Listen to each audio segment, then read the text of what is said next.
নমস্কাৰ আপুনি চাই আছে খবৰ মহানগৰৰ মই জয়ন্ত মাধৱ গোস্বামী স্বাধীনতা দিৱসলৈ মাজত দুটা দিন সমগ্ৰ দেশে উদযাপন কৰিব ৮০ সংখ্যক স্বাধীনতা দিৱস যাৰ বাবে এতিয়া তুংগত উঠিছে ৮০ সংখ্যক স্বাধীনতা দিৱসৰ প্ৰস্তুতি খানাপাৰা পশু চিকিৎসা মহাবিদ্যালয়ৰ খেলপথাৰত পেৰেডৰ অনুশীলনত ব্যস্ত হৈ আছে নিৰাপত্তাৰক্ষী পেৰেডৰ অনুশীলনত অংশগ্ৰহণ কৰিছে অসম আৰক্ষী সশস্ত্ৰ সীমাবল কমাণ্ডো বেটেলিয়ন অসম আৰক্ষীৰ ডগ স্কোৱাডকে ধৰি নিৰাপত্তা বাহিনীৰ কেইবাটাও গোটে সমগ্ৰ দেশজুৰি গণতন্ত্ৰৰ এই বৃহৎ উৎসৱক লৈ চলিছে প্ৰস্তুতি স্বাধীনতা দিৱসৰ কেন্দ্ৰীয় সূচী পেৰেডত বিহুৰ সংযোজন ফাৰ্ষ্ট BNNCC প্লাটুনে পেৰেডৰ মাজত প্ৰদৰ্শন কৰিব বিহু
এয়া খানাপাৰাত স্বাধীনতা দিৱসৰ ব্যাপক প্ৰস্তুতি আৰক্ষী নিৰাপত্তাৰক্ষীৰ কেইবাটাও গোটৰ এয়া মাৰাথন অনুশীলন অব্যাহত আছে পেৰেডৰ অনুশীলনত ব্যস্ত হৈ আছে সকলো এবাৰ বিহু প্ৰদৰ্শন কৰা হ'ব তাৰো প্ৰস্তুতি চলাই থকা হৈছে তাৰো অনুশীলন অব্যাহত ৰখা হৈছে কটকটীয়া নিৰাপত্তা বেষ্টনী গঢ়ি তোলা হৈছে স্বাধীনতা দিৱস উপলক্ষে বিভিন্ন স্থানত বিশেষকৈ স্পৰ্শকাতৰ স্থানসমূহত তালাচী অভিযান তীব্ৰতৰ কৰি তুলিছে আৰক্ষীয়ে প্ৰতিখন জিলা সদৰতেই স্বাধীনতা দিৱস উদযাপনৰ ব্যাপক প্ৰস্তুতি চলিছে ৰাজধানী দিল্লীতো ব্যাপক প্ৰস্তুতি সমগ্ৰ দেশজুৰি ৮০ সংখ্যক স্বাধীনতা দিৱস উদযাপন কৰিবলৈ সকলোৱে প্ৰস্তুতি তুংগত তুলিছে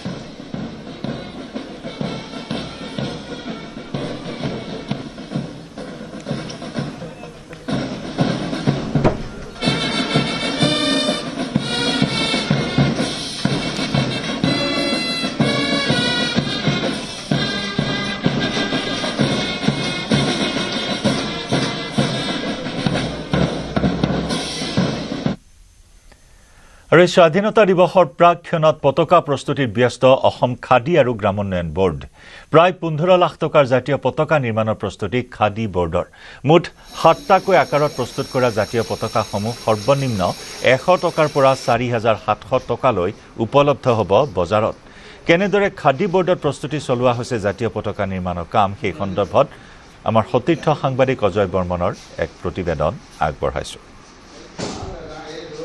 সমাগত দেশৰ ৮০ সংখ্যক স্বাধীনতা দিৱস ইতিমধ্যে স্বাধীনতা দিৱসৰ বাবে প্ৰস্তুত হৈছে খাদী আৰু গ্ৰামোন্নয়ন বিভাগে প্ৰায় ১৫ লক্ষাধিক টকাৰ তেওঁলোকে পতাকা নিৰ্মাণৰ প্ৰস্তুতি চলাইছে প্ৰায় ২ মাহ আগৰ পৰাই তেওঁলোকে কেইবাজনো যি ইয়াতে কৰ্মী আছে কাৰিকৰী কৰ্মী আছে তেওঁলোকে পতাকা নিৰ্মাণৰ কাম আৰম্ভ কৰিছে প্ৰায় ৯ ফুটৰ ৯x৬ পৰা ১x১লৈকে তেওঁলোকে কেইবাটাও ধৰণৰ তেওঁলোকে পতাকা নিৰ্মাণৰ কাম ইতিমধ্যে আৰম্ভ কৰিছে আৰু দিনে ৰাতিয়ে কেইবাজনো কাৰিকৰী বিভাগৰ লোকে ইয়াতে পতাকা নিৰ্মাণৰ কাম আগবঢ়াইছে আৰু গুৱাহাটীৰ লগতে বিভিন্ন স্থানত ৰাজ্যৰ বিভিন্ন স্থানত তেওঁলোকৰ এই পতাকাসমূহ প্ৰেৰণ কৰা হৈছে প্ৰায় ১২ পৰা ১৪,০০০ পতাকা নিৰ্মাণৰ তেওঁলোকে প্ৰস্তুতি চলাই আছে আৰু মই মুহূৰ্তত উপস্থিত আছো মহানগৰী চানমাৰীস্থিত যি খাদী আৰু গ্ৰামোন্নয়ন বিভাগৰ কাৰ্যালয়ত আৰু এই কাৰ্যালয়ৰ কৰ্মকৰ্তাসকল আছে মই তেওঁলোকৰ পৰা জানিব বিচাৰিম দাদা স্বাধীনতা দিৱসলৈ মাজত মাত্ৰ কেইটামান দিন আৰু তাৰ পূৰ্বে আপোনালোকৰ প্ৰস্তুতি ইতিমধ্যে তুংগত উঠিছে গতিকে কিমানজন ইয়াতে কাৰিকৰী বিভাগৰ লোকে আৰ্টিজনে আপোনালোকৰ কাম চলাই আছে বা এতিয়ালৈকে কিমানখিনি পতাকা তৈয়াৰ হৈছে আমাৰ প্ৰায় ২-৩ মাহৰ আগৰ পৰাই প্ৰস্তুতি আমি যেনেকৈ ২৬ জানুৱাৰী বা ১৫ আগষ্টৰ আগে ২-৩ মাহৰ আগৰ পৰাই আমি প্ৰস্তুতি ইয়াত পাৰ্মানেণ্টলি ৮গৰাকী পুৰুষ মহিলা কাৰিকৰী লোক আৰ্টিজেন তেওঁলোক কৰ্মত ব্যস্ত হৈ দিনে নিশাই প্ৰয়োজন সাপেক্ষে তেওঁলোকে নিজাববীয়াকেও চাহিদা অনুযায়ী ঘৰতো প্ৰস্তুত কৰি পেলাই সেইমতে মানে তেওঁলোকে চাহিদা পূৰণ কৰি আহিছে। অৰ্ডাৰ অনুযায়ী আপোনালোকে ডাঙৰ পতাকা প্ৰস্তুত কৰোঁ বুলি কৈছে আৰু জেনেৰেল সৰু পতাকা আপোনালোকৰ থাকে, গতিকে ন্যূনতম মূল্য পতাকাৰ কিমান আৰু অধিকতম মূল্য আপোনালোকৰ পতাকাৰ কিমান? অধিকতম আমাৰ 9-12 সেইখন 4,700 টকা। সেইখন ইতিমধ্যে আমি যোৰহাটৰ পৰাও 2-3খন অৰ্ডাৰ পাইছো, তেজপুৰৰ পৰাও পাইছো, আৰু এইমতে মোৰ এটা পিছত আমি ফাইনেল হিচাপটো কৰিব পাৰে 5-6খন অলৰেডি তেনেকুৱা পতাকা গৈছে। সেইখন ইয়াৰ যেনেকে এয়াৰফৰ্চ বা তেনেধৰণৰ ব্যৱহাৰ বা ছেক্ৰেটেৰিয়েট তেনেকুৱা হয়, আৰু ছেক্ৰেটেৰিয়েটে আজিও আহিব, নিলে আমি প্ৰস্তুত কৰি ৰাখিছো। আৰু সচৰাচৰ স্কুল কলেজ এইবিলাকত 3-4 এনে চাইজৰে আমাৰ যিটো এছপাৰ আদি নৰ্মছ মতে প্ৰস্তুত কৰা হয়, সেইমতে সেইটো বেছি ব্যৱহাৰ হয় এছপাৰ ডিমাণ্ড। আৰু লোৱেষ্ট যি কাৰ পতাকা, কাৰ ফ্লেগ কয়, কাৰ ফ্লেগ 100 টকা মূল্য। ব্ৰহ্মপুত্ৰত ৰহস্যজনকভাৱে সন্ধানহীন 16 বছৰীয়া কিশোৰী। বিজয়নগৰৰ দখলাঘাটত সংঘটিত হয় এই ঘটনা। 16 বছৰীয়া মধু মণ্ডল নামৰ এগৰাকী কিশোৰী সন্ধানহীন। ওপৰহালিত ভাড়াতীয়া হিচাপে থাকে কিশোৰীগৰাকী। দখলাৰ এগৰাকী বন্ধুৰ ঘৰলৈ গৈছিল সন্ধানহীন মধু মণ্ডল। এই ঘটনাক লৈ পৰিয়ালৰ মাজত সৃষ্টি হৈছে সন্দেহ। বন্ধুৰ বিৰুদ্ধে পৰিয়ালৰ লোকে সন্দেহ প্ৰকাশ কৰিছে। SDRFে কিশোৰীগৰাকীৰ সন্ধানত অব্যাহত ৰাখিছে তদন্ত অভিযান।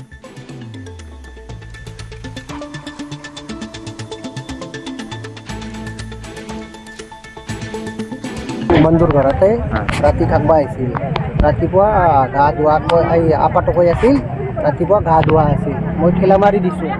ঠেলা মাৰি দিয়াৰ পিছত ই কৈছে ৱাই একো নাই। পিছতে ইহঁতে কি কৰিছে, নদীত আনি কিনে পেলাই দিছে না ই তাতে মৰি গৈছে নে, আমাৰ ডাউট আছে। ইহঁতক ভাই বহিনীয়াকৰ ওপৰত ইহঁতক জেলটো লৈ গৈছে, থানাতে লৈ গৈছে।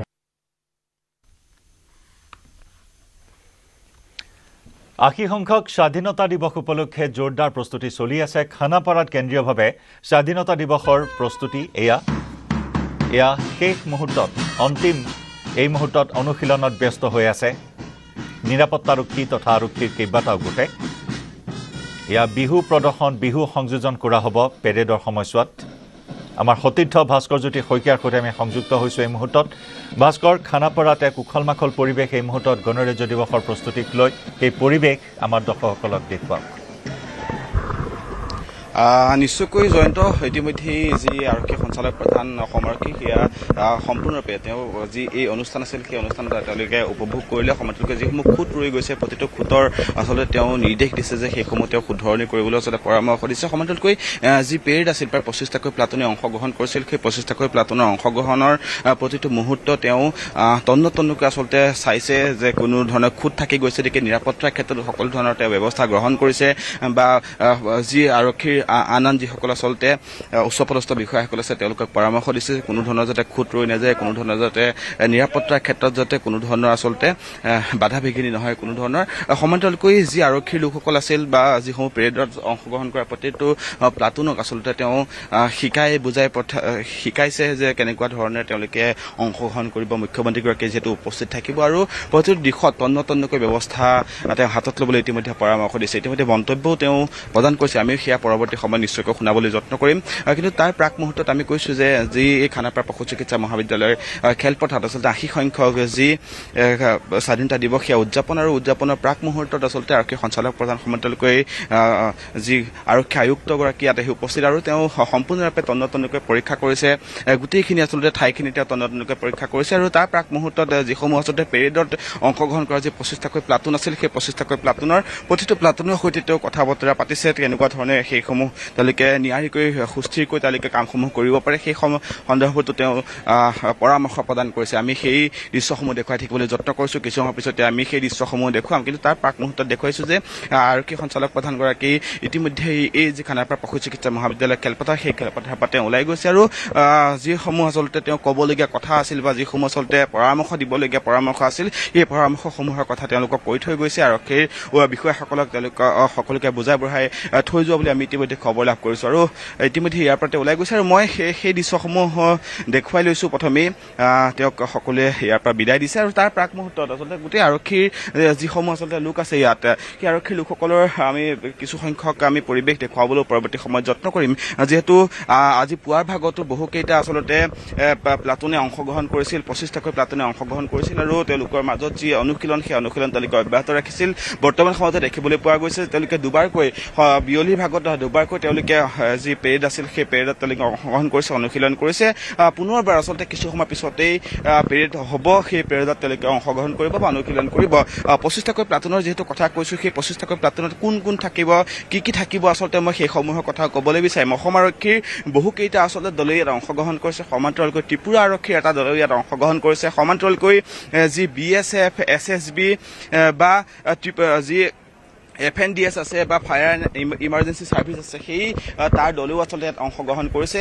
সমান্তৰালকৈ ডগ স্কোৱাডে ইয়াত অংশগ্ৰহণ কৰিছে, সমান্তৰালকৈ ইয়াত অংশগ্ৰহণ কৰিছে হৰ্চ স্কোৱাডে। গতিকে গোটেইকেইটা আচলতে জাকত জিলিকা এটা পেৰেড ইয়াত অনুষ্ঠিত হ'ব মুখ্যমন্ত্ৰীগৰাকীৰ উপস্থিতিত। ইয়াত সেয়া পেৰেড হ'ব আৰু যি আচলতে এই পেৰেডত আন এটা এইবাৰ বিশেষ আকৰ্ষণ হ'ব যে সেই পেৰেডৰ সমান্তৰালকৈ এটা বিহু নৃত্যৰ অনুষ্ঠানত ইয়াত থাকিব।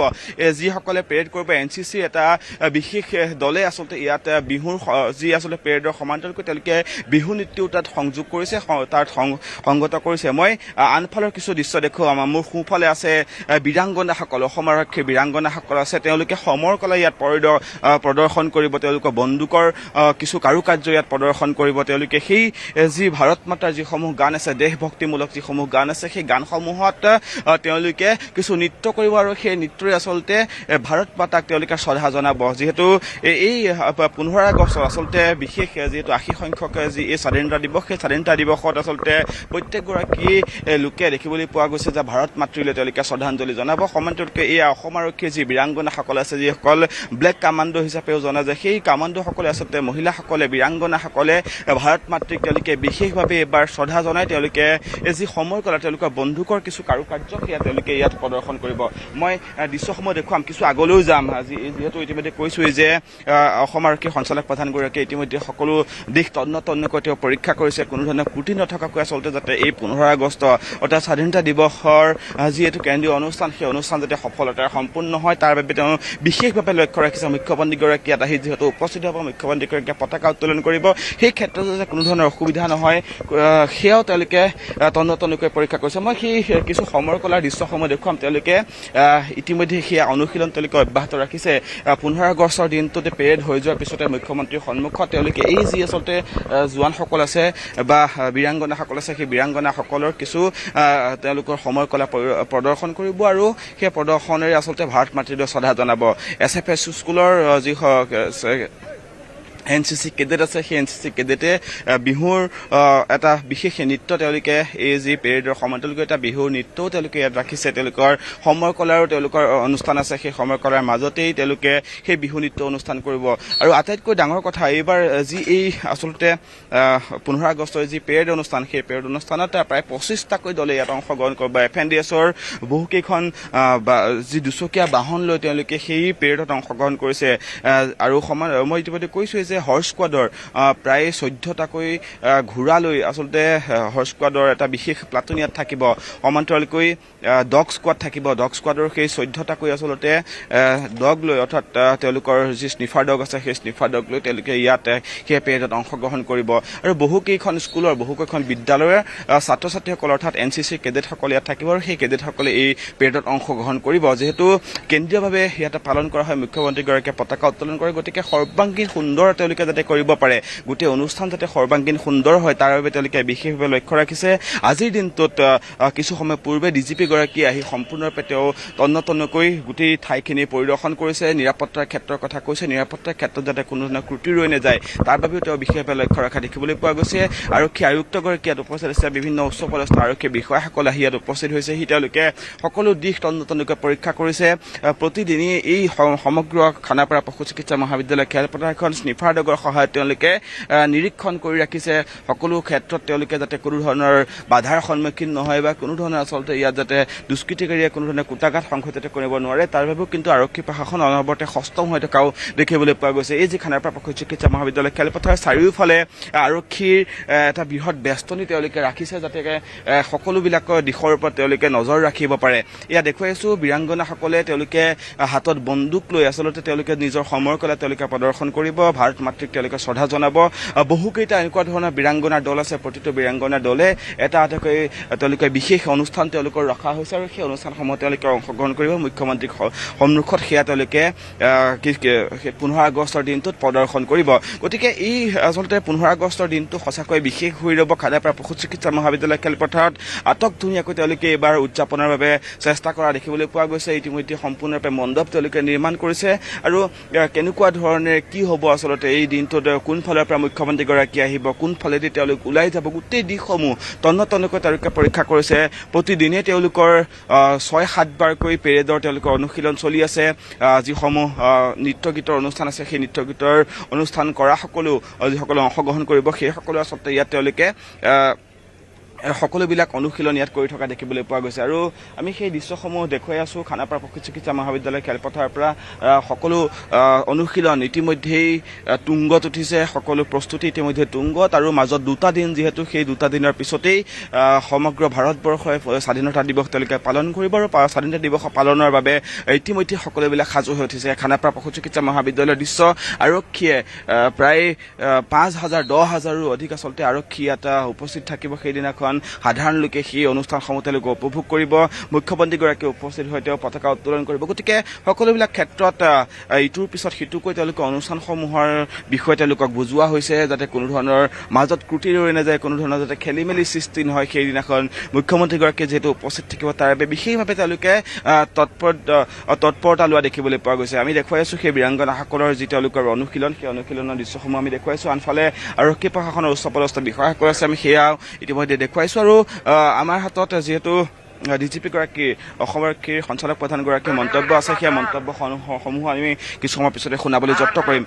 যিহেতু কৈছোৱেই যে এই যি আচলতে 15 আগষ্ট অৰ্থাৎ স্বাধীনতা দিৱসৰ দিনটোত প্ৰত্যেকগৰাকী লোকেই ৰৈ আছে দেখিবলৈ পোৱা গৈছে যে সকলোৱে আগ্ৰহে ৰৈ থকা দেখিবলৈ পোৱা যায়। সেই দিনটোত যিসমূহ অনুষ্ঠান হ'ব তাৰে কিছু আভাস আমি দিবলৈ যত্ন কৰিছো। জয়ন্ত।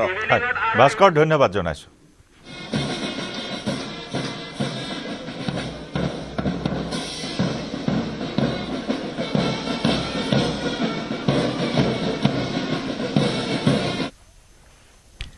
টিয়কত পানীত পৰি 18 বছৰীয়া যুৱকৰ কৰুণ মৃত্যু। বান বিভীষিকাৰ মাজতে সংঘটিত হয় এই ঘটনা। টিয়কৰ বগৰীগুৰিত সংঘটিত হয় এই কৰুণ ঘটনা। গৰুৰ ঘাঁহ কাটিবলৈ গৈছিল মিণ্টু বৰা নামৰ যুৱকজন। টুলুঙা নাৱৰ পৰা পৰি মৃত্যুক সাৱটি লয় যুৱকজনে।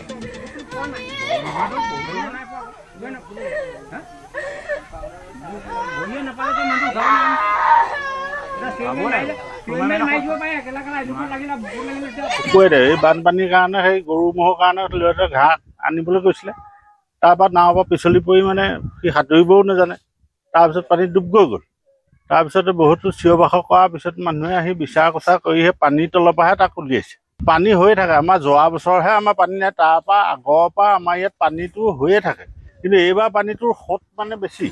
আগৰ পানী হয় যদিও আমাৰ ইয়াত সোঁতৰ ইমান প্ৰভাৱ নাই। বয়স 18 বছৰমান হৈছে। পশ্চিমবংগত ISIৰ সৈতে সংযোগ থকা পাকিস্তানী গ্ৰেপ্তাৰ পাকিস্তানী নাগৰিক ৰাণা ৰৌফ ওৰফে ৱাহাব আলমক। পাকিস্তানৰ ফৈজলাবাদত ঘৰ ৰাণা ৰৌফৰ সহযোগী মহম্মদ ইজাজকো গ্ৰেপ্তাৰ। দুয়োৰে ISIৰ সৈতে সম্পৰ্ক থকাৰ সন্দেহ। উত্তৰ 24 পৰগনাৰ হাবৰাৰ পৰা গ্ৰেপ্তাৰ কৰা হৈছে পাকিস্তানীটোক।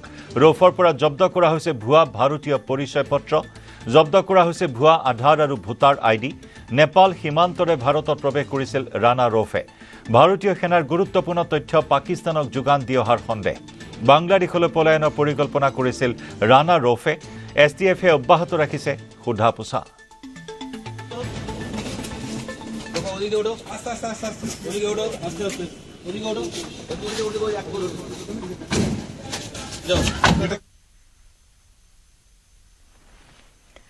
বলিয়া বানে তছনছ কৰি থৈ গ'ল সোণাৰীস্থিত চৰাইদেউৰ একমাত্ৰ ইনডোৰ ষ্টেডিয়ামখন। দুদিন ধৰি এককাল পানীৰ তলত বানত বুৰ গৈ আছিল ষ্টেডিয়ামখন। বানত নষ্ট হ'ল ষ্টেডিয়ামখনৰ বহু লক্ষাধিক সা সামগ্ৰী।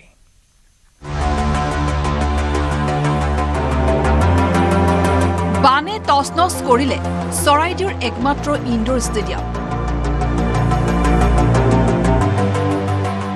দুদিন ধৰি এককাল পানীত বুৰ গৈ আছিল ষ্টেডিয়ামটো। ষ্টেডিয়ামটোৰ কেইবা লাখ টকাৰ সা সামগ্ৰী বিনষ্ট। খেলুৱৈৰ ভৱিষ্যতক লৈ চিন্তিত ক্ৰীড়া সংগঠন।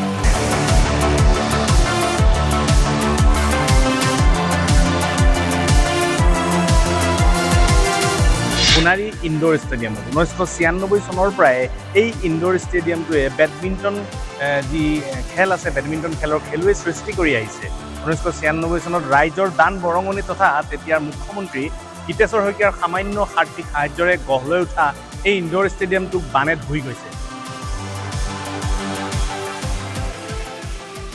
শৰীৰ চৰ্চাৰ লগত জড়িত আচলতে এই সমগ্ৰ জিমৰ যি আছিলে ৱেইট আছিলে ট্ৰেডমিল আছিলে সম্পূৰ্ণৰূপে ধ্বংস হৈ গৈছে। আৰু ইয়াৰ সমান্তৰালকৈ এইফালে যদি আমি চাওঁ ইয়াত দেখিবলৈ পাইছোঁ যে বেডমিণ্টনৰ আচলতে যিসমূহ কোৰ্ট আছে বেডমিণ্টনৰ এই কোৰ্টসমূহ আচলতে বানপানী ইয়াত এককাল পৰ্যন্ত হোৱাৰ বাবে আচলতে ব্যাপকভাৱে বিনষ্ট হৈছে আৰু অনিষ্ট হৈছে।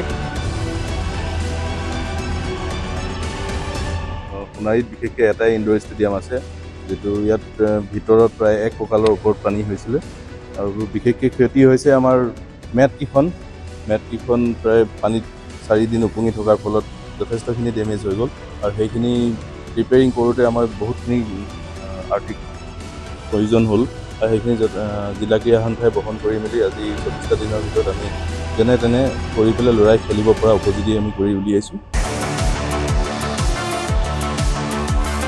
এইটো খেলা উপযোগী কৰি উলিয়াইছোঁ যদিও আমাৰ বহুতখিনি কাম আমাৰ থাকি গৈছে আৰু হাইজিন মেইনটেইন কৰিবলগীয়া হৈছে। সৰু সৰু ল'ৰা ছোৱালীয়ে খেলিব যেতিয়া বহুতখিনি কথা পলস পৰি গৈছিলে প্ৰায় 2-3 ইঞ্চিমান পলসে পৰি গৈছিলে। 19 জুলাইত যি বান আহিলে সেই বানে আচলতে বহুতৰ যি আশা আছে সেই আশা আচলতে নুমুৱাই পেলাইছে, আশা আচলতে নাইকিয়া কৰি পেলাইছে আৰু ইয়াক ঠন ধৰি উঠিবলৈ আচলতে জিলা ক্ৰীড়া সন্থায়ো আচলতে যথেষ্ট চেষ্টা কৰিছে যদিও চৰকাৰৰ প্ৰত্যক্ষ সহায় সহযোগ আৰ্থিক সাহায্যৰ অবিহনে সেয়া সম্ভৱপৰ হৈ উঠা যথেষ্ট কঠিন হ'ব।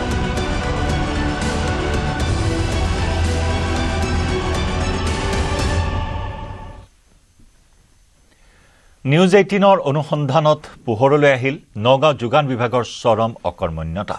কাৰ্যালয় চৌহদত পচিছে অৰুণোদয়ৰ প্ৰপত্ৰ। যোগান বিভাগৰ উপ সঞ্চালকৰ কাৰ্যালয়ত ফাইলৰ দম। কাৰ্যালয়ৰ কাষতে দমে দমে উদ্ধাৰ হৈছে সুৰাৰ বটল। পচি যোৱা ফাইল আৰু সুৰাৰ বটল সন্দৰ্ভত জ্ঞাত নহয় বুলি দায়সৰা মন্তব্য যোগান বিভাগৰ অধীক্ষকৰ। আমি বৰ্তমান উপস্থিত আছোঁ নগাঁও যি যোগান বিভাগৰ যিটো কাৰ্যালয় তাত উপস্থিত আছোঁ আৰু আমি এটা বিশেষ দিশ দেখুৱাবলৈ বিচাৰিছোঁ। এয়া চাওক চৰকাৰী ফাইল কিদৰে পেলাই থোৱা হৈছে মই দেখুৱাইছোঁ যোগান বিভাগৰ।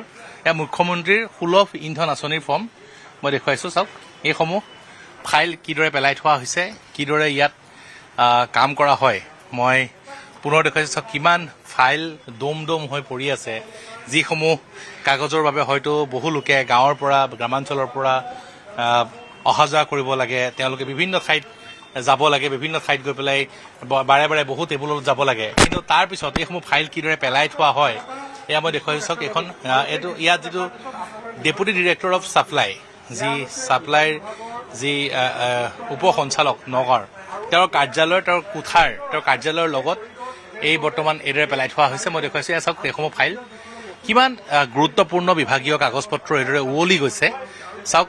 আৰু ফাইল থ'বলৈ যি বিভিন্ন কাৰ্যালয় আছে সেইসমূহ কাৰ্যালয়ত বৰ্তমান এইদৰে দেখিবলৈ পোৱা গৈছে যে বিভিন্ন কাৰ্যালয়ত ফাইলৰ কথা কোৱা হয়, কাগজৰ কথা কোৱা হয় যে এইখন কাগজৰ কাৰণে আপোনাৰ কামটো হোৱা নাই, বিভিন্ন ধৰণৰ। এয়া চাওক বিভিন্ন ধৰণৰ যি এপ্লিকেশ্যন ফৰ্ম আছে, ইয়াত বিভিন্ন জনগোষ্ঠীয় লোকৰ ফৰ্ম আছে, চৰকাৰী কাৰ্যালয়ৰ ফৰ্ম আছে। এয়া চাওক এইখন মই দেখুৱাইছোঁ। ইয়াত বৰ্তমান যথেষ্ট লেতেৰা। এয়া ষ্টাম্প বিভিন্ন ধৰণৰ ৰাবাৰ ষ্টাম্প ইয়াত এইদৰে পেলাই থোৱা হৈছে। এইসমূহ চাওক যি এয়া প্ৰমাণপত্ৰ যি দেখুওৱা হৈছে যি সুলভ মূল্যৰ দোকানৰ প্ৰমাণপত্ৰ এইবিলাক যি এপ্লাই কৰা আব্দুল কাছেম নামৰ এগৰাকী দোকানীৰ প্ৰমাণপত্ৰ ইয়াতে পেলাই থোৱা হৈছে যি অকৰ্মণ্যতা বিভাগ যোগান বিভাগৰ বিভিন্ন ধৰণৰ যি কথা প্ৰায় শুনিবলৈ পোৱা যায় বহু ক্ষেত্ৰত যোগান বিভাগৰ কাম নহয় বিভিন্ন ৰাইজ অসুবিধাৰ সন্মুখীন হয় এয়া চাওক এইসমূহ আধাৰ কাৰ্ড কিদৰে পেলাই থোৱা হৈছে ফালি পেলাই থোৱা হৈছে এয়া মই দৃশ্যাংশ দেখুৱাইছোঁ Nagaon DDS deputy director of supply নগাঁৱৰ উপ সঞ্চালক মই দেখুৱাইছোঁ ইয়াত কিদৰে যোগান বিভাগৰ কাৰ্যালয়ত বৰ্তমান ফাইল পেলাই থোৱা হৈছে এয়া হৈছে DDSৰ এইটো room deputy director of supply ইয়াতে বহে আৰু মই দেখুৱাইছোঁ ওপৰত চাওক ইয়াত ফেন চলি আছে কিন্তু তেওঁ বৰ্তমান ইয়াত নাই কাৰ্যালয়ত তেওঁ নাই উপস্থিত আৰু লগতে মই দেখুৱাইছোঁ ইয়াত নিশা হ'লে সুৰাৰ আড্ডাও হয় বুলি কৈছে যি অফিচৰ বেলকনিত জিলা যি আয়ুক্তৰ কাৰ্যালয়ৰ DDSৰ যি কাৰ্যালয়ৰ বেলকনিত বৰ্তমান দেখিবলৈ পোৱা গৈছে সুৰাৰ যি সন্ধ্যা হ'লে ইয়াত নিশা হ'লে পাৰ্টি হয় আৰু সেই পাৰ্টি মই দেখুৱাইছোঁ এখন মুখ্যমন্ত্ৰী যি অৰুণোদয় ফৰ্ম ইয়াত এইদৰে পৰি আছে অৰুণোদয় যিটো আঁচনি এটা অভিলাষী আঁচনি সেয়া অৰুণোদয় ফৰ্ম এইদৰে বৰ্তমান ইয়াত পৰি আছে ৰামু পঞ্চী মই এগৰাকী LPG সংযোগৰ লগতে বিভিন্ন ধৰণৰ ফৰ্ম ইয়াত পৰি আছে চৰকাৰী গাঁওবুঢ়াৰ প্ৰমাণপত্ৰ এইদৰে পেলাই থোৱা হৈছে এয়া চাওক যি মই দেখুৱাইছোঁ এয়াই বৰ্তমান চলি আছে যি মুখ্যমন্ত্ৰীগৰাকীয়ে বাৰে বাৰে বিভাগসমূহ গতিশীল কৰাৰ কথা কয় কিন্তু একাংশ কৰ্মচাৰীয়ে বৰ্তমান কাৰ্যালয়ত উপস্থিত নাথাকে কাৰ্যালয়ৰ যি বিদ্যুতৰ বিল ৰাহি নকৰে এইদৰে বৰ্তমান ফেন চলাই পেলাই কাৰ্যালয়ত যিগৰাকী DDS তেওঁ নাইকিয়া আৰু তেওঁৰ কাৰ্যালয়ৰ কাষত ইয়ালৈ কোনো নাহে সাধাৰণতে আমি দেখুৱাইছোঁ ইয়াত বৰ্তমান দমে ফাইল পৰি আছে আৰু লগতে দেখিবলৈ পোৱা গৈছে যে বেলকনিৰ কাষত সুৰাৰ বটল গতিকে এয়াই চলি আছে বৰ্তমান নগাঁৱৰ যি যোগান বিভাগত মণিপুৰত পুনৰ উত্তেজনা টোপা লিয়াংপাই গাঁৱত নিশা কেইবাটাও গৃহত অগ্নিসংযোগ নিশাৰ ভাগত কোনো দুৰ্বৃত্তই ঘৰকেইটা জ্বলাই দিয়াৰ সন্দেহ আতংকিত হৈ পৰিছে স্থানীয় ৰাইজ কেইবা কোটি টকাৰ সম্পত্তি জাহ যোৱাৰ অনুমান বৰ্তমান অঞ্চলটোত নিৰাপত্তা বাহিনী মোতায়েন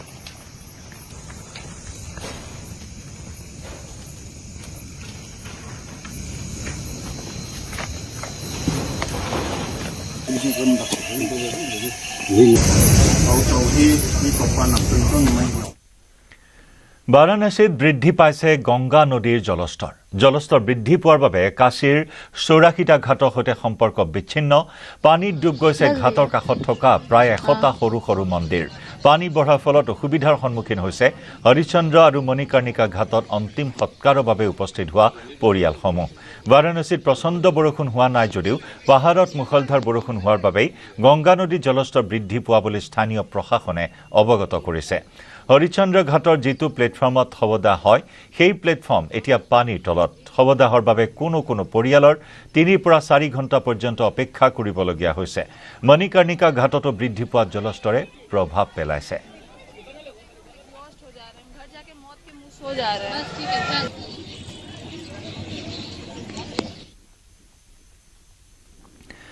নগাঁৱত CRPFৰ সঞ্চালক প্ৰধান জ্ঞানেন্দ্ৰ প্ৰতাপ সিং কাটিমাৰীৰ কেম্পত সংঘটিত হোৱা গুলীচালনাৰ ঘটনা তদন্ত কৰিব GP সিঙে CRPFৰ 34 নম্বৰ বেটেলিয়নত 4 জুলাইত সংঘটিত হৈছিল গুলীচালনাৰ ঘটনা গুলীচালনাত নিহত হৈছিল 3 জন জোৱান বালানী প্ৰেমবাৰমে গুলীয়াই হত্যা কৰিছিল 2 সতীৰ্থক CRPFৰ সহকাৰী উপপৰিদৰ্শক বালানী প্ৰেমবাৰম নিহত হৈছিল বিষ্ণু পণ্ডিত বাঘেল আৰু ৰামলাল যাদৱ ইয়াৰ পিছতে হত্যাকাৰী বিষয়াজনে আত্মহত্যা কৰিছিল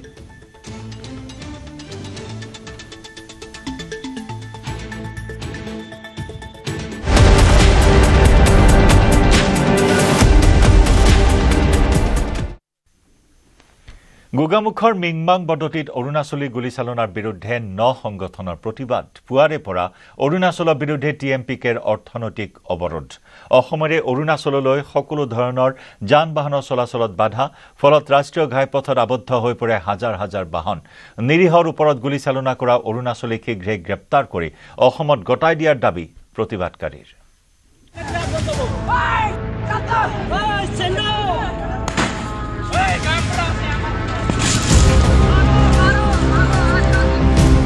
অৰুণাচলীৰ গুলীচালনাক লৈ প্ৰতিবাদ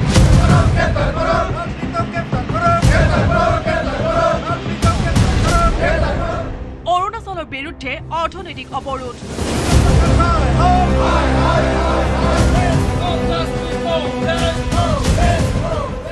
আজিৰে পৰা সদৌ মিচিং ছাত্ৰ সন্থাৰ TMPকে যিহেতু অৰুণাচলৰ বিৰুদ্ধে সৰ্বাত্মক বন্ধৰ কাৰ্যসূচী ৰূপায়ণ কৰিছে। ধেমাজি জিলা বন্ধ কাৰ্যসূচী ঘোষণা কৰিছিল বিলাসী থানা অসম জাতীয়তাবাদী যুৱ পৰিষদ আৰু টাইপাকে ধৰি 9টা সংগঠনে ধেমাজি জিলা বন্ধ ঘোষণা কৰিছে। অসমেৰে অৰুণাচললৈ সকলো যান বাহনত বাধা।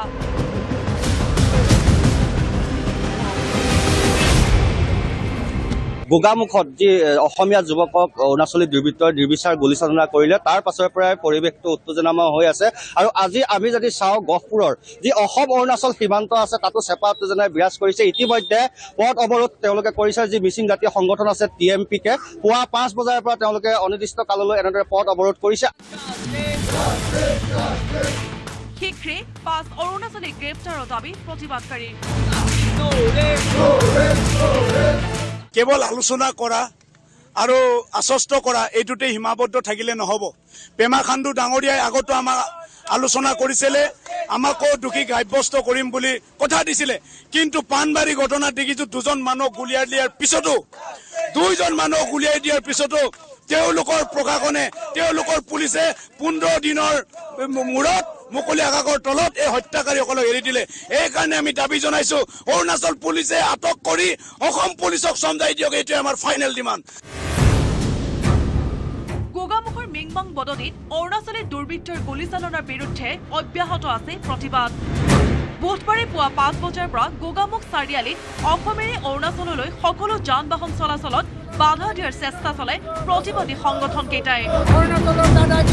শদিয়াৰ পৰা বালিপৰালৈকে অৰুণাচলৰ সকলো প্ৰৱেশ পথ বন্ধ কৰি দিয়ে TMPকে। গুলীচালনা কৰা কালপ্ৰিতক অসমত গতাই নিদিয়ালৈকে পথ অৱৰোধ কাৰ্যসূচী অব্যাহত থাকিব বুলি ঘোষণা প্ৰতিবাদী সংগঠনকেইটাৰ। গুলী চলোৱা অৰুণাচল আৰক্ষীৰ বিৰুদ্ধেও আইনী ব্যৱস্থা লোৱাৰ দাবী জনাইছে সংগঠনকেইটাই। আমাৰ লক্ষ্মণ ৰেখা সীমাৰ পাৰ হৈ অৰুণাচলীসকলে পুনৰ যি আগ্ৰাসীন মোডত আহিছে, যি একশ্যন মোডত আহি আজি আমাৰ থলুৱা খিলঞ্জীয়াৰ ওপৰত যি বৰ্বৰ আক্ৰমণ কৰিছে, এই আক্ৰমণক তীব্ৰ আমি গৰিহণা দিছোঁ। আৰু সেই দোষী শাস্তি যিসকলে দোষী কৰিছে সেইসকলক আমি অসম চৰকাৰৰ হাতত অৰুণাচল চৰকাৰক আমি গোটাই দিবৰ কাৰণে আমি দাবী জনাইছোঁ। অতি শীঘ্ৰে যদি তেখেতলোকক যদি ক্ষতিপূৰণ নিদিয়ে বা এই সমস্যাটো স্থায়ী সমস্যা সমাধানৰ ৰূপত যদি তেখেতলোক আগবঢ়াই নিদিয়ে তেতিয়াহ'লে কিন্তু আমি আজি TMPকে লগতে আমি সকলো জাতীয় জনগোষ্ঠীৰ সংগঠনে আমি কিন্তু অৰুণাচল চৰকাৰক আমি কেতিয়াও ক্ষমা নকৰোঁ। সমান্তৰালকৈ TMPকে সহ AJYCP, KMSS, বীৰ লাচিত সেনা টাইপাকে ধৰি 9 সংগঠনে বুধবাৰে আহ্বান জনাইছিল 12-ঘণ্টীয়া ধেমাজি জিলা বন্ধ। ফলত ধেমাজি জিলাৰ সকলো দোকান পোহাৰ বন্ধ থকাৰ লগতে যান বাহনৰ চলাচলো ব্যাহত থাকে। ইফালে গহপুৰৰ অসম অৰুণাচল সীমান্তৰ ৰাজগড়তো পুৱাৰে পৰা TMPকে অৰ্থনীতি পথ অৱৰোধ কাৰ্যসূচী ৰূপায়ণ কৰে।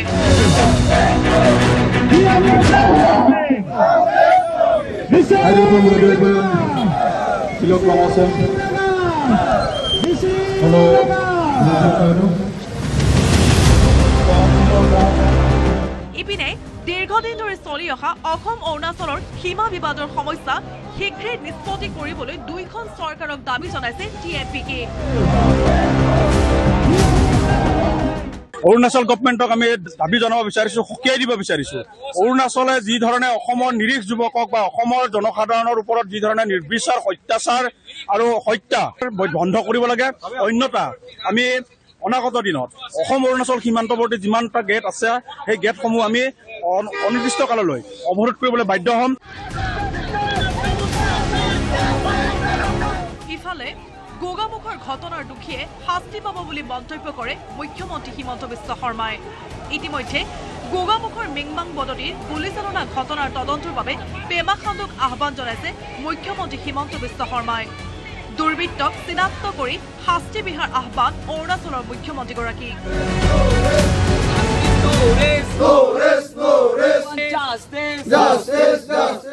We should not fight. We should not indulge in conflict because ultimately we have to remain together.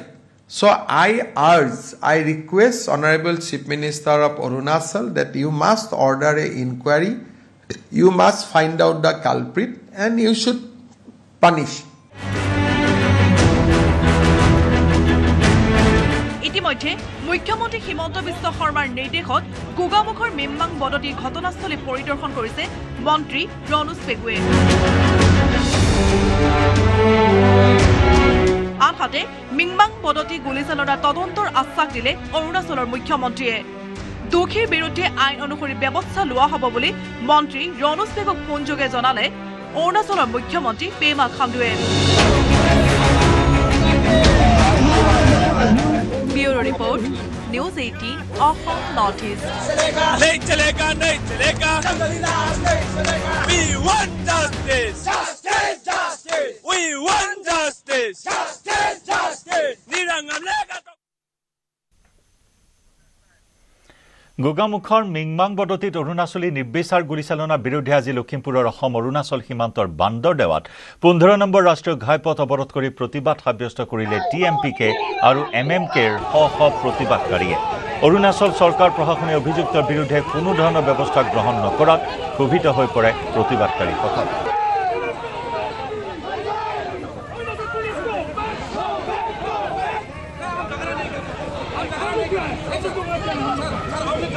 মিংমাং বদতিত হৈ যোৱা সংঘটিত ঘটনাই নহয়, পুনৰাবৃত্তি ঘটিয়ে থাকে। গতিকে আমি স্পষ্টকৈ দাবী জনাইছো, এনেধৰণে খিলঞ্জীয়া ভূমিপুত্ৰ মানুহবিলাকক আৰু মৃত্যুৰ মুখলৈ কিমান দিনলৈ ঠেলিব আৰু কিমানজনক আপোনালোকে ঠেলিলে হয়তো সীমা সমস্যা শেষ কৰিব। গতিকে স্পষ্টকৈ দাবী জনাইছো, কেন্দ্ৰ চৰকাৰ, অসম চৰকাৰ, অৰুণাচল চৰকাৰ হেমাইৰ কাৰণে খিলঞ্জীয়া ভূমিপুত্ৰ নিৰী মানুহ, অসমীয়া মানুহ আজি মৃত্যুৰ মুখলৈ ঠেলি দিছে। গতিকে আমি স্পষ্টকৈ দাবী জনাইছো, দুয়োগৰাকীক এৰেষ্ট কৰাৰ পিছত তেওঁলোকক বৰ্খাস্ত কৰিলেহে, যেতিয়ালৈকে নকৰে তেতিয়ালৈকে আমাৰ তেওঁলোকৰ অৰ্থনৈতিক অৱৰোধ কৰাৰ সিদ্ধান্ত অনিৰ্দিষ্টকাললৈ সিদ্ধান্ত গ্ৰহণ কৰা আছে, এই কথা স্পষ্ট। যেতিয়ালৈকে সীমান্তৱৰ্তী অঞ্চলবিলাকৰ সীমা সুৰক্ষা কৰি অসমীয়া খিলঞ্জীয়া মানুহৰ জীৱন আৰু সম্পত্তি সুৰক্ষা নিশ্চিত নকৰিব, যেতিয়ালৈকে সীমান্তৱৰ্তী ৰাইজে নিজৰ জীৱন আৰু নিজৰ ভূমিৰ পৰা অধিকাৰ নাপাব, তেতিয়ালৈকে আমাৰ এই সংগ্ৰাম অব্যাহত থাকিব। আমি কোনো সংঘাত বিচৰা নাই, আমি ন্যায় বিচাৰিছো। আমি কাৰো ওপৰত কঠোৰ আক্ৰমণ বুলি আক্ৰোশ বিচাৰা নাই। আমি যিসকল লোকে আমাৰ ওপৰত আক্ৰমণ কৰিছে তেখেতসকলৰ কঠোৰ শাস্তি বিচাৰিছো। আমি অৰুণাচল প্ৰদেশৰ লগত বসবাস কৰা যিসকল দুষ্কৃতিকাৰী লোকসকল আছে তেখেতসকলক অৰুণাচল চৰকাৰে অতি গ্ৰেপ্তাৰ কৰি অসম চৰকাৰক গতাই দিব লাগিব, অন্যথাই প্ৰতিবাদ স্পষ্টভাৱে হৈ থাকিব। গোগামুখত অৰুণাচলী লোকৰ সৈতে সংঘটিত হোৱা গুলীচালনাত জড়িত অৰুণাচলীক কৰায়ত্ব কৰিব নোৱাৰা আৰু আঘাতপ্ৰাপ্ত লোকৰ ক্ষতিপূৰণৰ দাবীত প্ৰতিবাদ। জাগুনতো অৰুণাচলৰ বিৰুদ্ধে অৰ্থনৈতিক অৱৰোধ কৰি তীব্ৰ প্ৰতিবাদ সাব্যস্ত কৰে TMPK, বিভিন্ন দল সংগঠন তথা স্থানীয় একাংশ ৰাইজে। গুলীচালনাত আঘাতপ্ৰাপ্ত কুচিত ক্ষতিপূৰণ নিদিয়া পৰ্যন্ত অৰুণাচল সংযোগী পথসমূহ অনিৰ্দিষ্টকাললৈ বন্ধ থাকিব বুলি সকীয়াই দিয়ে। তিনিচুকীয়া জিলা সমিতিৰ উদ্যোগত আমি এই দিৰা গেটত আমি পুৱা 5 বজাৰ পৰা এতিয়ালৈকে আমি উক্ত কাৰ্যসূচী আমি গ্ৰহণ কৰি আছো আৰু এই কাৰ্যসূচী আমাৰ যেতিয়ালৈকে আমাৰ দুখীসকলে ন্যায় নাপায় আৰু যি দুখীসকলক উচিত শাস্তি প্ৰদান নকৰে তেতিয়ালৈকে এই আমাৰ পথ অৱৰোধ কাৰ্যসূচী আৰু অৰ্থনৈতিক পথ অৱৰোধ কাৰ্যসূচী চলি থাকিব। 10 আগষ্টত ধেমাজিৰ মিংমাং বদতিত অৰুণাচলীয়ে নিৰীহ অসমীয়া মানুহৰ ওপৰত গুলীচালনাৰ বিৰুদ্ধে অৰুণাচলী চৰকাৰৰ বিৰুদ্ধে শোণিতপুৰ জিলা TMPK অৰুণাচল বালিপৰা সংযোগী পথ অৰ্থনৈতিক অৱৰোধ কৰি প্ৰতিবাদ সাব্যস্ত কৰে। চাৰিদুৱাৰৰ ছটাইত TMPK পথ অৱৰোধ কৰি বিভিন্ন শ্লোগানেৰে পৰিৱেশ উত্তাল কৰি তোলে। আহতসকলক অৰুণাচল চৰকাৰে 20 লাখ টকাৰ ক্ষতিপূৰণ দিয়াৰ লগতে সেই ঘটনাৰ সৈতে জড়িত লোকসকলক চিনাক্ত কৰি উচিত শাস্তি প্ৰদানৰ দাবী জনায়।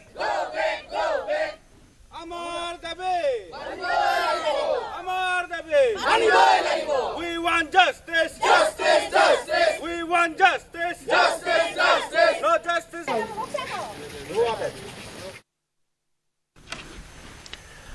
বজাৰত এতিয়া ভৰি পৰিছে মহ খেদোৱা নকল ধূপ। বৰপেটা ৰোডত নকল মহ খেদোৱা ধূপ প্ৰস্তুত কৰা কাৰখানাত আৰক্ষীৰ অভিযান। আশীষ বৰ্মন নামৰ এজন লোকে কাৰখানাটো চলাই অহা বুলি আৰক্ষীৰ তদন্তত পোহৰলৈ আহিছে।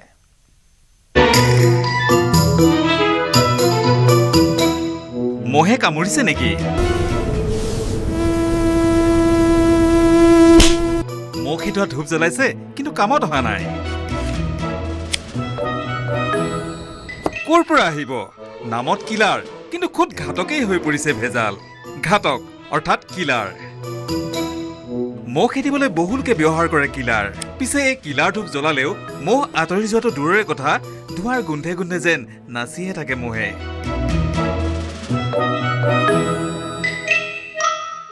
কিন্তু বজাৰত এতিয়া ভৰি পৰিছে নকল কিলাৰ মানে কিলাৰৰ নকল পেকেজিং গ্ৰাহকক আভুৱা ভাৰি এতিয়া বজাৰত বেচিছে 2 প্ৰকাৰৰ কিলাৰ ধূপ দেখাত হুবহু কিলাৰ ধূপৰ দৰে নকল কিলাৰ ধূপৰ পেকেট মঙলবাৰে নিশা তেনে এক নকল ধূপ প্ৰস্তুত কৰা এটা কাৰখানাত চলিল আৰক্ষীৰ অভিযান বৰপেটা ৰোডৰ 8 নম্বৰ ৱাৰ্ডৰ বাবুপাৰাৰ আৱাসিক এলেকাৰ এটা অট্টালিকাত গোপনে চলি আছিল নকল ধূপ প্ৰস্তুত কৰা কাৰখানাটো IP legal and surveillance সাৰ্ভিসেছ private লিমিটেডৰ সঞ্চালক টুটন চক্ৰৱৰ্তী বা ভৱানী প্ৰডাক্টছ নামৰ মূল প্ৰতিষ্ঠানৰ মস্কুইটো আগৰবত্তি লগো নকল কৰি কিলাৰ মহ খেদুৱা ধূপ বজাৰত বিক্ৰী কৰাৰ অভিযোগ উত্থাপন হৈ আহিছিল এই সন্দৰ্ভত কোম্পানীটোৱে বৰপেটাৰ আৰক্ষী অধীক্ষকৰ ওচৰত লিখিত অভিযোগ দাখিল কৰাৰ পিছতে ডিএছপি জিতেশ বৰ্মনৰ নেতৃত্বত আৰক্ষীয়ে অভিযান চলায় আৰক্ষী প্ৰাথমিক তদন্তত বৰপেটা ৰোডৰ আশিস বৰ্মন নামৰ এজন লোকে কাৰখানাটো চলাই অহা বুলি পোহৰলৈ আহিছে जो किलर मस्क्यूटो अगरबत्ती माँ भवानी का जो कंपनी प्रोडक्ट है मस्क्यूटो अगरबत्ती उसका नकली बना रहा था आशीष बर्मन बोल के 8 नंबर वार्ड में तो इसमें हम लोग जांच किए हैं गोपनीय तरीके से जांच करके फिर आज हम जिला का एसएसपी साहब को डीएसपी साहब को एवं थाना बरपेटा रोड में थाना में लिखित में हम लोग आवेदन दिए हैं और पुलिस का सहयोग से एवं थाना का पूरा बल का सहयोग से मौके पे पहुंचा और काफी मात्रा में नकली सामान इधर में मिले নকল আৰু গুণগত মানদণ্ডবিহীন কেমিকেল ব্যৱহাৰ কৰি প্ৰস্তুত কৰা এনে সামগ্ৰী বজাৰত বিক্ৰী কৰিলে গ্ৰাহকৰ স্বাস্থ্যৰ প্ৰতি বিপদৰ আশংকা থাকে নকল সামগ্ৰীৰ ব্যৱসায়ে চৰকাৰী ৰাজহতো প্ৰভাৱ পেলোৱাৰ অভিযোগ উত্থাপিত কৰিছে সংস্থাটোৱে मार्केट प्राइस लगभग 15 लाख 10 से 15 लाख आशीष बर्मन वो भाग गया है अभी भी कोई दस्तावेज नहीं दिखाया जो दस्तावेज हैं जो प्रोडक्ट को बना रहे हैं जो रजिस्टर्ड है कॉपीराइट सर्टिफिकेट अभी भी कोई नहीं दिखा पाया और मार्केट में ये जनरल पब्लिक का साथ धोखाधड़ी हो रहा है पब्लिक कोई किलर बोल के ये सामान खरीद रहे हैं किसी को मालूम नहीं है असली नकली क्या है ইতিমধ্যে সমগ্ৰ ঘটনা সন্দৰ্ভত কপিৰাইট আইন আৰু প্ৰবঞ্চনাৰ অভিযোগত গোচৰ ৰুজু কৰিছে টুটন চক্ৰৱৰ্তীয়ে বৰপেটাৰ পৰা Niranjan Das news 18 Assam north east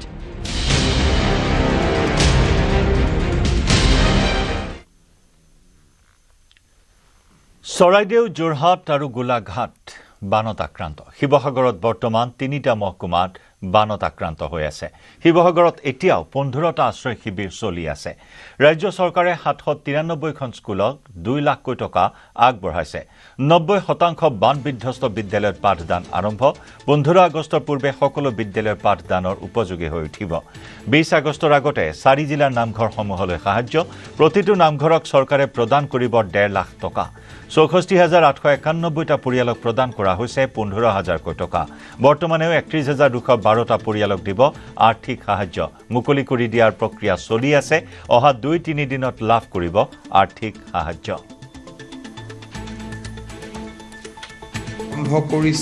Sivasagar জিলাত 15টা ৰিলিফ কেম্প এতিয়াও চলি আছে য'ত নেকি 4188 গৰাকী ব্যক্তি আজিও ৰিলিফ কেম্পত বাস কৰিছে ৰাজ্য চৰকাৰে 793খন স্কুলক মেৰামতিৰ কাৰণে 2 লাখ কোটি টকা আগবঢ়াইছিলে 15.86 কোটি টকা আৰু আজি 90% স্কুলত ইতিমধ্যে পাঠদান আৰম্ভ হৈছে মুখ্য শিক্ষা বিভাগে জনোৱা মতে 15 আগষ্টৰ ঠিক পিছতেই আটাইবোৰ স্কুল পাঠ গ্ৰহণৰ বাবে উপযোগী হৈ উঠিব সকলোৱে এই পুঁজিৰ ব্যৱহাৰ আৰম্ভ কৰিছে আৰু বিদ্যালয়সমূহক পাঠদানৰ প্ৰক্ৰিয়া যাতে বাধাগ্ৰস্ত নহয় তাৰ বাবে ব্যৱস্থা হাতত লৈছে উজনিৰ বান বিধ্বস্ত 4 জিলাৰ অংগনবাড়ী কেন্দ্ৰলৈও অনুদান 494টা অংগনবাড়ী কেন্দ্ৰক অনুদান প্ৰদান কৰিব চৰকাৰে ক্ষতিগ্ৰস্ত 494টা কেন্দ্ৰলৈ প্ৰেৰণ কৰিব 11.3 কোটি টকা। প্ৰতিটো অংগনবাড়ী কেন্দ্ৰই লাভ কৰিব 2.5 লাখ টকা। আনুষ্ঠানিকভাৱে মুখ্যমন্ত্ৰীয়ে প্ৰদান কৰিলে এই অনুদান। ক্ষতিগ্ৰস্ত অংগনবাড়ী কেন্দ্ৰৰ তালিকাত শিৱসাগৰৰ 350টা, চৰাইদেউত ক্ষতিগ্ৰস্ত 95টা, যোৰহাটত ক্ষতিগ্ৰস্ত 37টা অংগনবাড়ী কেন্দ্ৰ, গোলাঘাটত ক্ষতিগ্ৰস্ত 12টা অংগনবাড়ী কেন্দ্ৰ। আমাৰ ডেমেজ অংগনবাদী চেণ্টাৰসমূহক ৰিপেয়াৰ কৰা বা এই অংগনবাদী কেন্দ্ৰসমূহত যি পাঠদান কৰা হয়, খেলা ধূলা কৰা হয়, পুষ্টিকৰ খাদ্য বিতৰণ কৰা হয়, তাক যাতে নিয়মীয়া কৰিব পাৰি, আজি আমি প্ৰতিশ্ৰুতি অনুসৰি অংগনবাদী কেন্দ্ৰসমূহলৈ প্ৰায় 2.5 লাখ টকা পৰ্যন্ত আমি পুঁজি মুকলি কৰি দিছোঁ।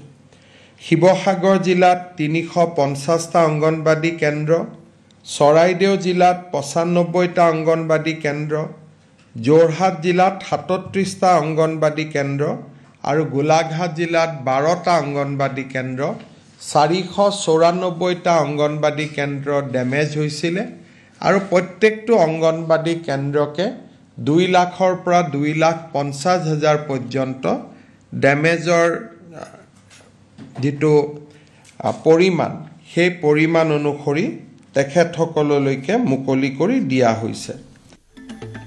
উজনিৰ প্ৰলয়ংকাৰী বানত 793খন বিদ্যালয় ক্ষতিগ্ৰস্ত হৈছে। ক্ষতিগ্ৰস্ত বিদ্যালয়লৈ 2 লাখ টকাৰ সাহায্য প্ৰদান ৰাজ্য চৰকাৰৰ। শিৱসাগৰত বানত ক্ষতিগ্ৰস্ত হৈছে 550খন বিদ্যালয়। 550খন বিদ্যালয়ৰ বাবে 11 কোটি টকাৰ আৰ্থিক সাহায্য। চৰাইদেউ জিলাত ক্ষতিগ্ৰস্ত হৈছে 111খন। 111খন স্কুললৈ 2.22 কোটি টকাৰ সাহায্য।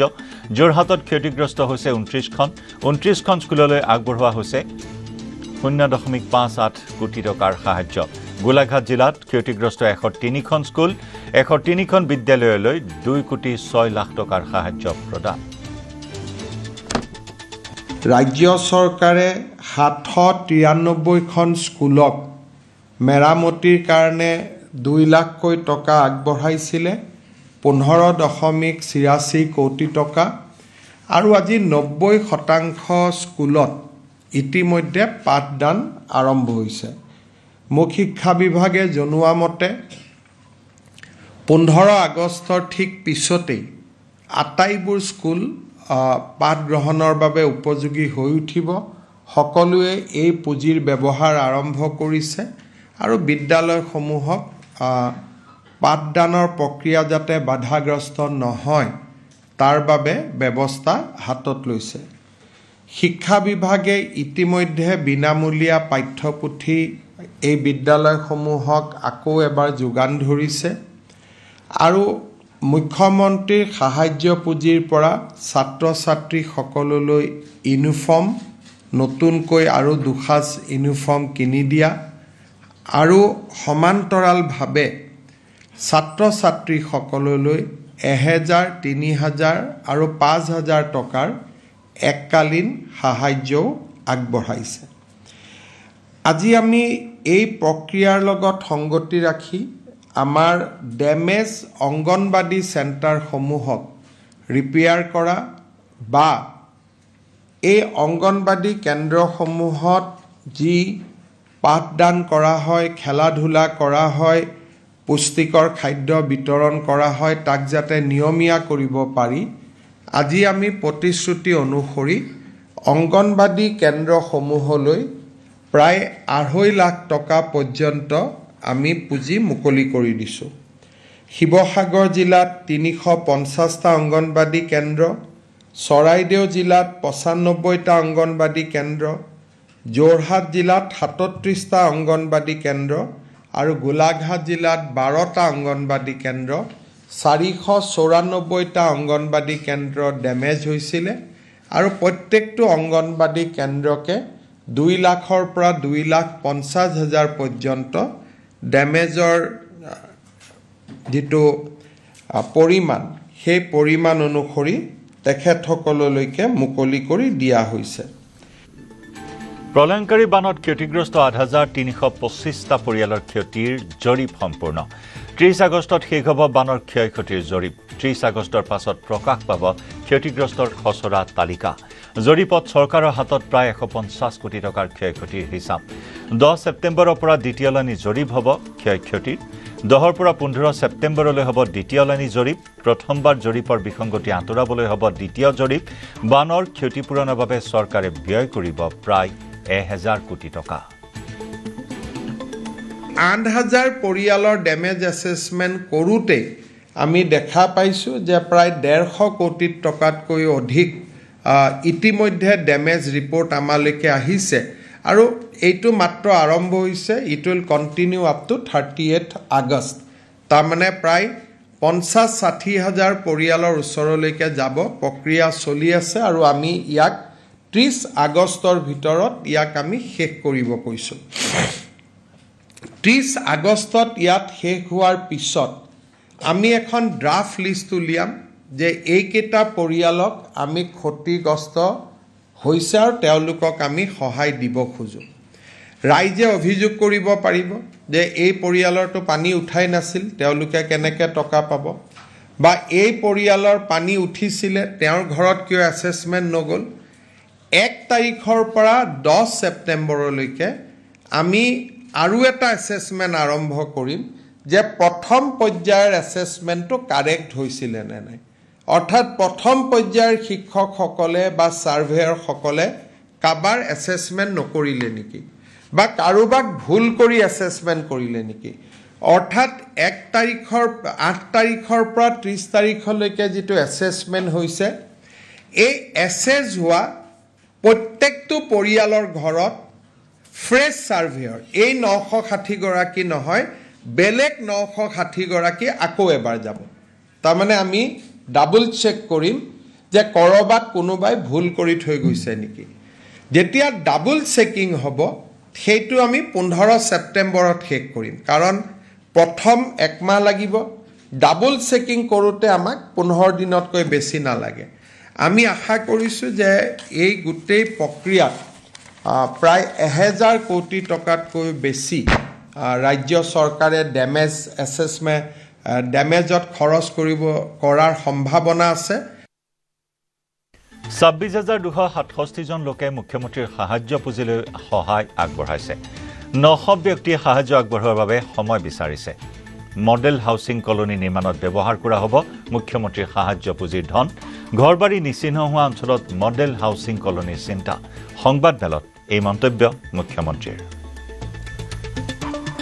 অভাৱনীয়ভাৱে মুখ্যমন্ত্ৰীৰ সাহায্য পুঁজিটো ৰাইজে বৰঙণি আগবঢ়াইছে এই পৰ্যন্ত অকল মাইক্ৰ' ডনেশ্যনে 26,267 জন ব্যক্তি আগবঢ়াইছে 10 টকা 5 টকা 100 টকা যোনে যেনেকৈ পাৰে মই অকল মাইক্ৰ' ডনেশ্যন কৈছোঁ মাইক্ৰ' ডনেশ্যনে এতিয়ালৈকে 26,000 ৰাইজে আগবঢ়াইছে অকল অসমৰে নহয় ভাৰতৰ বিভিন্ন জেগাৰ পৰা এই মাইক্ৰ' ডনেশ্যনো আহিছে আৰু ইতিমধ্যে মুখ্যমন্ত্ৰী সাহায্য পুঁজিতে অভাৱনীয় সংখ্যা যে 142 কোটি টকা এই মুহূৰ্তলৈকে জমা হৈছে আৰু বহুত প্ৰায় 900 ব্যক্তিয়ে মোৰ সময় বিচাৰিছে যে আমি দান বৰঙণি আগবঢ়াব খোজোঁ মুখ্যমন্ত্ৰী আমাক অলপ সময় দিয়ক মই নাজানো যে কিমানখিনিক মই নিজে লগ কৰিব পাৰিম কিন্তু প্ৰথমবাৰ এনে অদ্ভুত এটা উৎসাহ ৰাইজৰ মাজত দেখা দিছে যিটো এটা পজিটিভ বুলি আমি ক'ব পাৰোঁ